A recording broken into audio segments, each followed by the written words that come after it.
श्रवण दृष्टिहीनता अपाङ्गताको वर्गीकरण अनुसार एक छुट्टै प्रकारको अपाङ्गता हो। एउटै व्यक्तिमा सुनाइ र दृष्टि क्षमतामा कठिनाइ हुन्छ भने त्यस्तो अवस्थालाई श्रवण दृष्टिहीनताको अवस्था भनिन्छ। यसको अर्थ व्यक्तिको दैनिक क्रियाकलापलाई असर गर्ने गरी दृष्टि र श्रवणमा सीमितता छ भन्ने हुन्छ। यस्तो अवस्थाका व्यक्तिहरूलाई सूचनामा पहुँच, अन्य व्यक्तिसँग सञ्चार गर्न र आवागमनमा कठिनाइ हुन्छ। श्रवण दृष्टिहीनता हुँदैमा व्यक्ति पुरै बहिरा र दृष्टिहीन भन्ने हुँदैन। धेरैजसो श्रवण दृष्टिहीन व्यक्तिहरूमा केही मात्रामा दृष्टि र श्रवण क्षमता बाँकी रहेको हुन्छ। दृष्टि र श्रवण क्षमतामा सीमितता हुँदा व्यक्तिलाई दैनिक क्रियाकलापमा भने कठिनाइ हुने गर्दछ। सन् 2024मा गरिएको एक अध्ययन अनुसार संसारको जनसङ्ख्याको 0.2% व्यक्तिहरूमा गम्भीर श्रवण दृष्टिहीनता रहेको देखिएको छ। थप 2% व्यक्तिहरू सामान्य स्वरूपका श्रवण दृष्टिहीन अवस्थामा बाँचिरहेका छन्। यसको अर्थ झन्डै 16 करोड मानिसहरू श्रवण दृष्टिहीन अवस्थामा बाँचिरहेका छन्। श्रवण दृष्टिहीनताका प्रकारहरू। श्रवण दृष्टिहीनता हुने समयका आधारमा यसलाई 2 प्रकारमा बाँडिएको छ: जन्मजात श्रवण दृष्टिहीनता र जन्म पश्चात हुने श्रवण दृष्टिहीनता। जन्मजात श्रवण दृष्टिहीनता। जन्मजात श्रवण दृष्टिहीनता भनेको जन्मदेखि नै दृष्टि र श्रवण सम्बन्धी अपाङ्गता भएको, जन्मेको 2 वर्षभित्र अथवा भाषाको विकास नहुँदै श्रवण दृष्टिहीन भनी पत्ता लागेको अवस्था हो। यो गर्भावस्थामा भएको कुनै सङ्क्रमणको कारणले, समय नपुगी जन्मेको कारणले, जन्मिने समयमा लाग्ने चोटपटक र दुर्लभ वंशाणुगत अवस्थाका कारणले हुने गर्दछ। पछि विकसित भएको वा जन्म पश्चात हुने श्रवण दृष्टिहीनता। पछि विकसित भएको श्रवण दृष्टिहीनता भन्नाले जीवनमा पछि दृष्टि र श्रवण क्षमतामा भएको ह्रास भन्ने बुझिन्छ। रोग, दुर्घटना वा उमेरको कारण कुनै पनि व्यक्ति कुनै पनि उमेरमा श्रवण दृष्टिहीन बन्न सक्छन्। कहिलेकाहीँ कुनै व्यक्ति जन्मिँदा बहिरा मात्रै वा दृष्टिहीन मात्रै भई जन्मिने र उमेर बढेसँगै उसको अर्को ज्ञानेन्द्रियको क्षमता पनि परिवर्तन हुँदै अथवा ह्रास हुँदै जान सक्छ। जन्मजात हुने श्रवण दृष्टिहीनताका कारणहरू। जन्मजात हुने श्रवण दृष्टिहीनताका सम्भावित कारणहरू यस प्रकार छन्: समय अगावै हुने जन्मसँग जोडिएका समस्याहरू, गर्भ रहेको 37 हप्ताभन्दा अगावै हुने जन्म, गर्भभित्र शिशुमा हुने सङ्क्रमण जस्तै रुबेला, गर्भावस्था र जन्मिने समयमा भएका जटिलताहरू जस्तै भौतिक चोटपटक र पोषणमा कमी, वंशाणुगत अवस्था जस्तै चार्ज सिन्ड्रोम, मस्तिष्क पक्षघात, फिटल अल्कोहल सिन्ड्रोम, गर्भावस्थामा आमाले रक्सी पिउँदा आउने स्वास्थ्य समस्या, पछि विकास भएको अथवा जन्म पश्चात हुने श्रवण दृष्टिहीनताका कारणहरू, उमेरको कारणले श्रवण र दृष्टि क्षमतामा ह्रास हुनु, सुनाइ, दृष्टि र सन्तुलनलाई असर गर्ने एक वंशाणुगत अवस्था असर सिन्ड्रोम, मधुमेहसँग सम्बन्धित रेटिनोपेथी, मेनिन्जाइटिस, इन्सेफ्लाइटिस, पक्षघात वा टाउकोमा गम्भीर चोट आदिको कारण हुने मस्तिष्क क्षय। श्रवण दृष्टिहीनताको लक्षण पहिचान। श्रवण शक्तिमा क्षय भएको केही साझा लक्षणहरू यस प्रकार छन्: कसैले पछाडिबाट बोल्दा नसुन्नु, आफू बसेको स्थानमा कोही आएको नसुनेर तर्सिनु, टेलिभिजन, रेडियो वा मोबाइल फोनको भोल्युम वा आवाज ठुलो बनाउनु,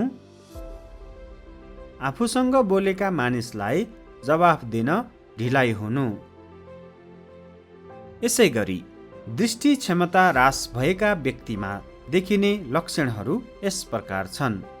कम प्रकाश वा धेरै प्रकाश भएको ठाउँमा हेर्न गाह्रो हुनु, आफूले चिनेकै व्यक्तिलाई पनि खास गरी अनपेक्षित परिवेशमा नचिन्नु, वस्तुहरू खोज्न सामान्यभन्दा धेरै छुवाईमा भर पर्नु, किताब, पत्रपत्रिका वा मोबाइल फोन आँखा नजिकै राखेर हेर्नु वा टेलिभिजनको नजिक बस्न खोज्नु। व्यक्तिमा हुने गाम्भीर्यताको आधारमा भने श्रवण दृष्टिहीनतालाई 4 भागमा बाँडेर हेर्न सकिन्छ। पूर्ण श्रवण दृष्टिहीनता। उहाँ हुनुहुन्छ दीपक। दीपक जन्मजात बहिरा व्यक्ति हुन् र 12 वर्षको उमेरमा उनको दुवै आँखाले पूर्ण रूपमा देख्न पनि छोडेको हो। दीपकले सञ्चारको लागि साङ्केतिक भाषा, स्पर्श सञ्चार, ब्रेल, ह्याप्टिक सिग्नल र हातमा लेखेर गरिने सञ्चारका विधिको प्रयोग गर्दछन्। यसको अर्थ पूर्ण श्रवण दृष्टिहीन व्यक्तिले पूर्ण रूपमा सुन्न र देख्न सक्दैनन्। यस्तो व्यक्तिलाई भाषा विकास भएको र नभएको अवस्था हेरी फरक फरक सञ्चारका विधिको प्रयोग गर्न सकिन्छ। दृष्टिविहीनता र सुस्त श्रवण। यस अवस्थाका व्यक्तिहरू पूर्ण रूपमा देख्न नसक्ने तर थोरै मात्रामा सुन्न सक्ने हुन्छन्। उनीहरूले हेरिङ एडको प्रयोग गरेर वा नगरेर पनि नजिकबाट ठुलो स्वरले बोलेको सुन्न सक्दछन्।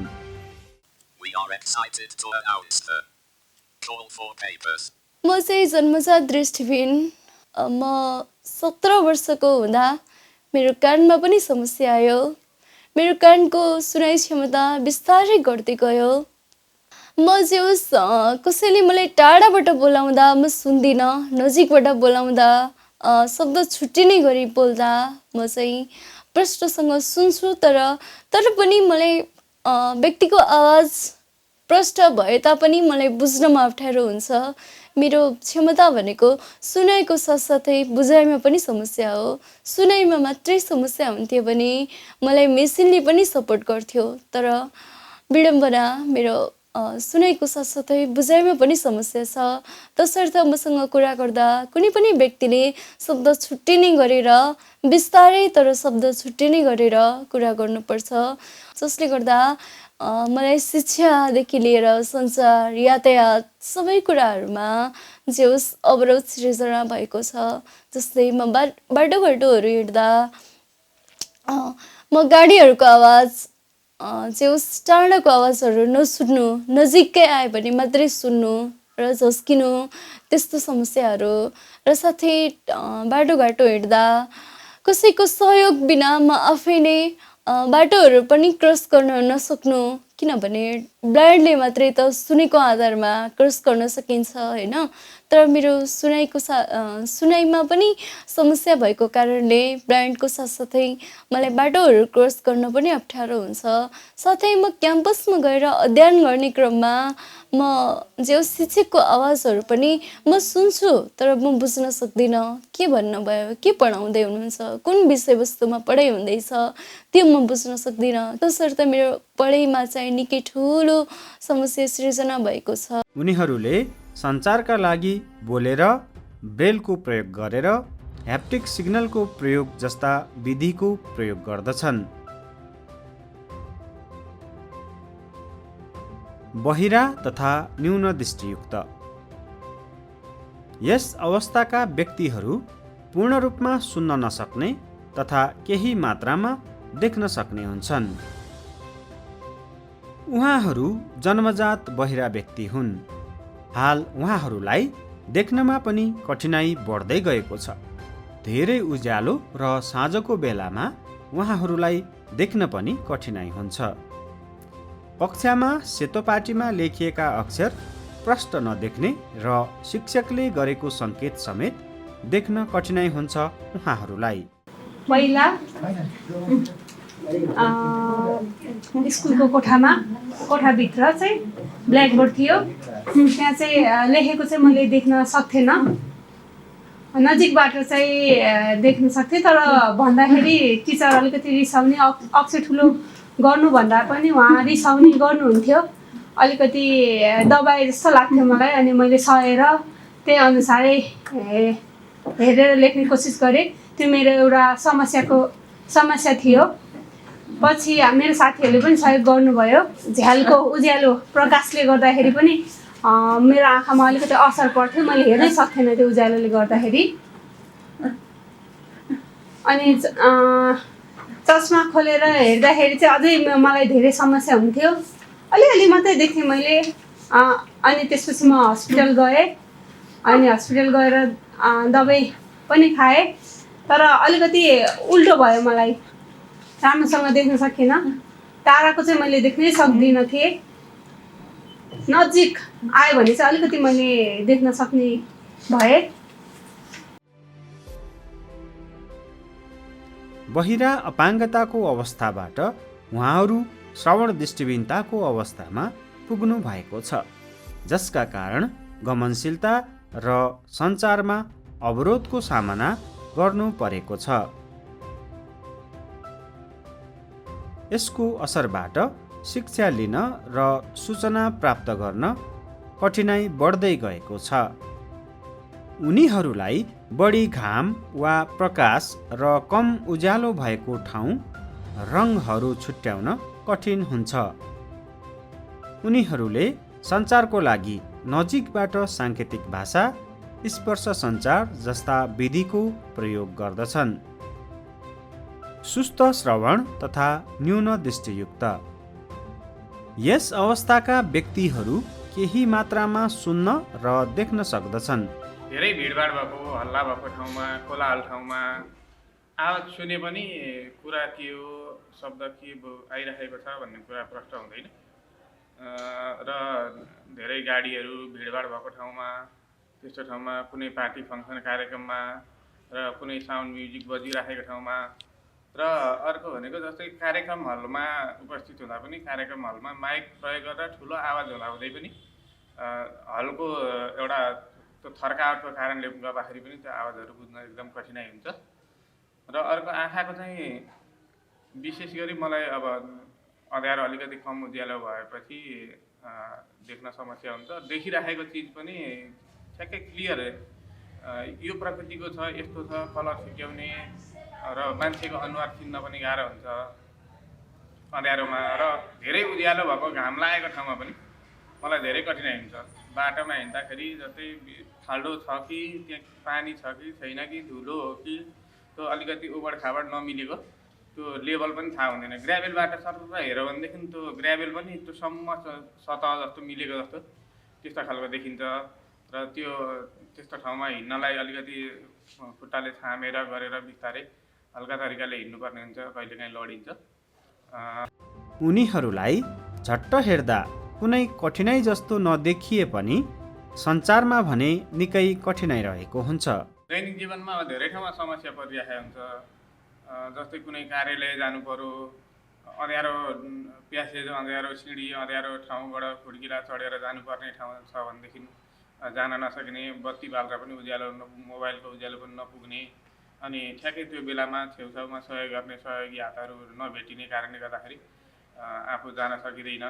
अब सेतो छडी प्रयोग गरेको अवस्था पनि नभएको कारणले गर्दाखेरि अलिकति त्यो ठाउँमा ओहोरदोहोर गर्दा, हिँड्दा जाँदा र त्यो कार्यालयमा प्रवेश गरिसकेपछि त्यो काम गर्नको लागि उपयुक्त वातावरण, उज्यालो, पर्याप्त उज्यालो नहुँदाखेरि, लेख्नुपर्ने कामहरू हुँदाखेरि त्यो गर्न गाह्रो हुन्छ। र समन्वय गर्नको लागि त्यहाँको कर्मचारीहरूलाई पनि म यस्तो प्रकृतिको अपाङ्गता हो, मलाई यो कठिनाइ हुन्छ भन्दाखेरि पनि धेरै व्यक्तिहरूले चाहिँ त्यो समस्या नबुझिदिने, नसुनिदिने गर्नाले चाहिँ त्यो काम सम्पन्न गर्नलाई धेरै अवरोध भइरहेको हुन्छ। सञ्चारको लागि साङ्केतिक भाषा, बोलेर, लेखेर र स्पर्श सञ्चार जस्ता विधिहरूको प्रयोग गर्दछन्। माथिका सबै अवस्थाका बालबालिकालाई विद्यालय वा घरमा सञ्चारमा निकै अवरोध भइरहेको हुन्छ, जसले उनीहरूको सिकाइ र सामाजिकीकरणमा बाधा पुगेको हुन्छ। तपाईमा पहिलेदेखि नै श्रवण सीमितता छ वा बहिरा हुनुहुन्छ भने, अथवा हियरिङ एड लगाइरहनु भएको छ वा साङ्केतिक भाषाको प्रयोग गरिरहनु भएको छ भने आफ्नो आँखाको हेरविचार गर्नुहोस्। आँखाको शक्ति पनि गुम्दै गएको छ कि भनी लक्षणहरूप्रति सचेत रहनुहोस् र आँखा विशेषज्ञसँग आँखा जाँच गराउनुहोस्। सम्भव भएसम्म नियमित रूपमै आँखा जाँच गराउनु पर्दछ। तपाईमा पहिलेदेखि नै दृष्टि सीमितता छ वा चस्मा लगाउनुहुन्छ, सेतो छडी प्रयोग गर्नुहुन्छ, जलबिन्दु वा मोतीबिन्दु जस्तो समस्या छ भने आफ्नो श्रवण शक्तिको ख्याल गर्नुहोस्। श्रवण शक्ति पनि गुम्दै छ कि भनी लक्षणहरूप्रति सचेत रहनुहोस् र अडियोलोजिस्टसँग श्रवण शक्तिको जाँच गराउनुहोस्। सम्भव भएसम्म नियमित रूपमा जँचाउनु पर्दछ। यहाँ उल्लेख गरिएका कुनै पनि लक्षण देखिएमा आफ्नो स्थानीय चिकित्सक वा स्वास्थ्यकर्मीलाई जति सक्दो छिटो सम्पर्क गर्नुहोस्। श्रवण दृष्टिहीनता जति चाँडै पहिचान भयो त्यति नै चाँडै उपचार सम्भव भए उपचार सुरु गर्न सकिन्छ वा यस अवस्थाको व्यवस्थापन सुरु गर्न सकिन्छ। खास गरी बालबालिकाको जति शीघ्र पहिचान हुन सक्यो उनीहरूलाई सञ्चार तथा दैनिक जीवनका सिप र सिकाइ क्रियाकलाप सिकाउन सकिन्छ। श्रवण दृष्टिहीनता एक जटिल र कम पहिचान भएको अवस्था हो, जसले व्यक्तिको सञ्चार, शिक्षा र दैनिक जीवनमा गम्भीर असर पार्छ। यस अवस्थामा रहेका व्यक्तिहरूलाई विशेष सहयोग, सूचनामा पहुँच र वैकल्पिक सञ्चार विधिको आवश्यकता पर्दछ। प्रारम्भिक पहिचान, अभिभावक र शिक्षकको भूमिका र समावेशी वातावरणले उनीहरूको जीवनमा सकारात्मक परिवर्तन ल्याउन सक्छ। प्रत्येक व्यक्तिको क्षमता फरक हुने भएकाले पूर्ण सञ्चार विधि अपनाउनु आवश्यक छ। सचेत बनौँ, पहुँचयोग्य बनौँ र श्रवण दृष्टिहीन व्यक्तिहरूको अधिकार र सम्मान सुनिश्चित गरौँ।